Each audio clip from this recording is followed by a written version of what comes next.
Hello friends, मी संगीता क्रिएशन्समध्ये तुम्हा सर्वांचं खूप खूप स्वागत आहे। सर्वांना श्री स्वामी समर्थ।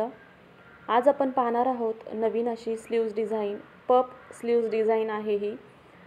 पण आपण रेग्युलर पफ स्लीव्ज डिझाइन बनवले आहेत। ही स्लीव्ज डिझाइन जरा वेगळी आहे, थोडीशी हटके, त्यामुळे हा व्हिडिओ लास्टपर्यंत पहा।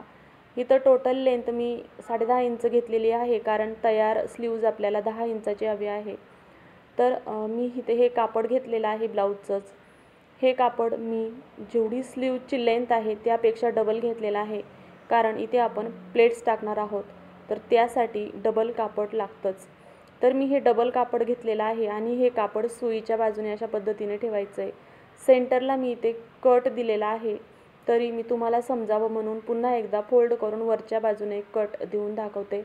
सेंटरला नॉच द्यायचा। इथे मी खालच्या बाजूने कट ऑलरेडी दिलेला आहे, वरच्या बाजूने छोटासा कट देते आणि मग हा कापड पूर्ण ओपन करून घ्यायचा आहे सेंटरला।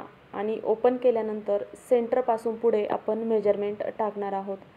हे पहा, आता ही मी सेंटर मार्किंग करून घेतलेले आहे। त्यापासून पुढे जवळजवळ सेंटरपासून 2-2 इंचाच्या मार्किंगवरती मी 6 असे मार्किंग केलेलं आहे, कारण मी इथे 6 प्लेट्स टाकणार आहे। या बाजूने पण तुम्ही 6 प्लेट्स अशा पद्धतीने टाकून घ्या। दोन्ही बाजूने सेम 6-6 प्लेट येतील अशा पद्धतीने 2-2 इंचावरती मार्किंग केलेलं आहे।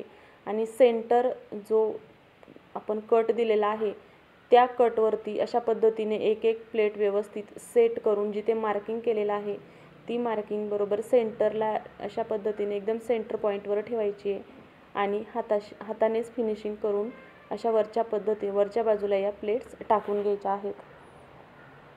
हे अशा पद्धतीने मी हे 6ही प्लेट टाकून घेतलेले आहे। आता इथे आपण शिलाई मारून घेऊया खालच्या बाजूने। हे पहा, इथे जे आहे हे सगळे खालचा पॉईंट आहे तो एकत्र पकडून व्यवस्थित यावरती शिलाई मारून घ्यायची आहे। आता इकडच्या बाजूच्या ही सेम त्याच पद्धतीने प्लेट्स टाकायच्यात। सेंटर पॉईंटला पहिली प्लेट्स आणि त्याच पॉईंटवरती बाकीच्या सगळ्या प्लेट्स हाताने अशा व्यवस्थित सेट करून टाकून घ्यायच्या आहेत।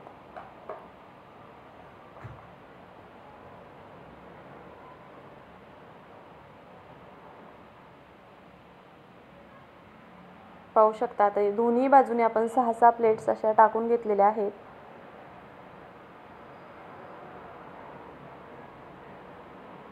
आता ह्या दोन्ही प्लेट्स एकत्र ठेवून शिलाई मारून घ्यायची आहे।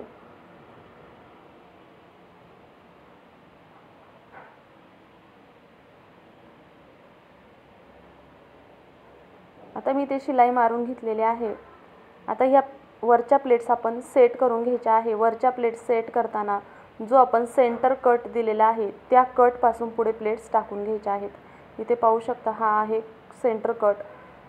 पहिली प्लेट्स त्या सेंटर कटवर ठेवायची, दुसरी प्लेट अर्धा इंच अलीकडे, तिसरी प्लेट त्याच्यापेक्षा अर्धा इंच अलीकडे, अशा सर्व प्लेट्स व्यवस्थित टाकून घ्यायच्यात आणि एका बाजूने शिलाई मारून घ्यायची आहे।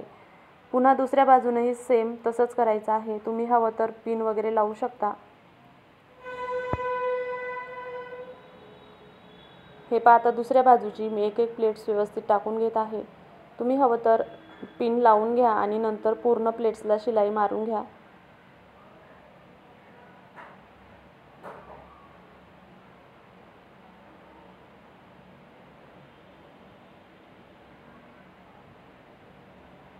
पाहू शकता, इथे मी एक प्लेट्स व्यवस्थित हातानेच टाकून घेत आहे। प्लेट्सचं जी मार्जिन आहे मधली ती व्यवस्थित आली पाहिजे, तर वरच्या प्लेट्स छान दिसतात। आता एक्स्ट्राचे धागे आहेत ते मी इथे कट करून घेते। तर वरचा प्लेट्स आपल्या टाकून झालेल्या आहेत। आता आपण हा जो पार्ट आहे प्लेटचा हा आपण अस्तरच्या कापडावरती टाकून घेणार आहोत। आता मी इथे जे अस्तरचं आपण कटिंग केलेलं आहे स्लीव्ज, त्यावरती हा पार्ट वरच्या बाजूने असं ठेवायचा आहे आणि शिलाई मारताना मात्र असं उलटून घ्यायचं आहे। जे मेन स्लीव्ज आपण कट केलेले आहे तिला या भागावरती ठेवून अशा पद्धतीने शिलाई मारून घ्यायची आहे। अगोदर वरच्या बाजूने शिलाई मारायची आहे, कारण प्लेट्स टाकल्यामुळे हे जे खालचं कापड असतं ब्लाऊजचं ते थोडंसं तिरकस होतं। आता इथे ठेवताना मात्र काळजी घ्यायची, जो सेंटर कट आहे प्लेट्सचा त्या कट्सवरती स्लीव्जचा सेंटर कट आला पाहिजे।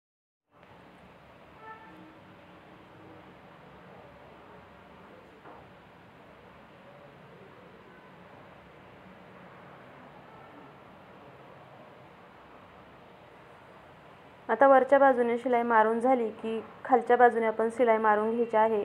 खालच्या बाजूने शिलाई मारताना भाग आहे तो अशा पद्धतीने सुईच्या बाजूने ठेवायचा आहे प्लेट्सचा आणि मग ह्याला शिलाई मारून घ्यायची आहे। खालच्या बाजूने ही शिलाई मारताना व्यवस्थित फिनिशिंगसह शिलाई मारायची आहे। दोन्ही बाजूने जे अस्तरचं कापड आहे ते लॉक करून घ्यायचं आहे आणि मग जे एक्स्ट्राचं कापड आहे ते कट करून घ्यायचं आहे। आता आपण खाली जी बॉर्डर आहे कट केलेली ती जोडणार आहोत। तर बॉर्डरच्या वरच्या बाजूने आपण अशा पद्धतीने अगोदर स्लीव्जवर ठेवून बघायचं आहे, कापड व्यवस्थित सेट करायचं आहे आणि बॉर्डरच्या वरच्या बाजूने अगोदर शिलाई मारून घ्यायची पूर्ण फिनिशिंगसाठी आणि मग बॉर्डर ह्याला जोडून घेणार आहोत। तर चला आता मी बॉर्डरच्या वरच्या बाजूने अगोदर शिलाई मारून तुम्हाला दाखवते। हे अशा पद्धतीने व्यवस्थित दिसतं की नाही आधी चेक करायचे आणि मग शिलाई मारून घ्यायची आहे। आता पाहू शकता इथे मी जे बॉर्डर आहे ते बॉर्डरच्या वरच्या बाजूने अर्धा इंच बरोबर दुमडून घेऊन पूर्ण बॉर्डरला शिलाई मारून घेतलेली आहे। आता शिलाई मारल्यानंतर पुन्हा ते स्लीवचं पॅटर्न आहे त्यावरती अशा पद्धतीने व्यवस्थित ठेवून सेट करायचे। पिन वगैरे लावून घ्यायच्या तिथे, कारण सेंटरला व्यवस्थित फिनिशिंग आली पाहिजे। तर सेंटरला अशा पद्धतीने व्यवस्थित हे जे बॉर्डरचं कापड आहे ते ठेवायचे आणि मग ह्याला सेंटर भागाला पिन लावून घ्यायचे आणि मग इथे वरच्या बाजूने जी आपण बॉर्डर दुमडताना जी शिलाई मारलेली आहे बरोबर त्याच शिलाईवरती शिलाई घ्यायची आणि अशा पद्धतीने ही स्लीव्ज जोडून घ्यायची आहे।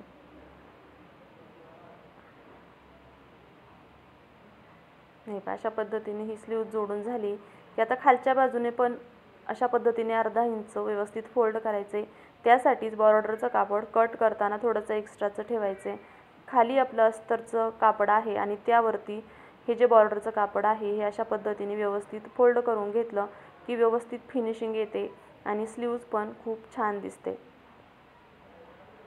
आता हाताने व्यवस्थित फिनिशिंग देत बरोबर सेंटर जे कट आहे त्या कटवरतीच कट घ्यायचा आहे आणि व्यवस्थित पूर्ण बाजूला शिलाई मारून घ्यायची आहे। आता बाजूला जो भाग ओपन आहे तिथेही शिलाई मारून घ्यायची आहे आणि जे एक्स्ट्राचं कापड आहे ते कट करून घ्यायचं आहे। हे आता दुसऱ्या बाजूनेही मी सेम त्याच पद्धतीने शिलाई मारून घेत आहे आणि एक्स्ट्राचं कापड कट करून घेत आहे। अशा पद्धतीने आपली स्लीव्ज डिझाइन तयार झालेली आहे। तुम्हाला जर व्हिडिओ आवडला असेल तर व्हिडिओला लाईक करा, शेअर करा, कमेंट करा आणि चॅनलला सबस्क्राईब करून सपोर्ट करायला विसरू नका। व्हिडिओ पाहिल्याबद्दल धन्यवाद। श्री स्वामी समर्थ।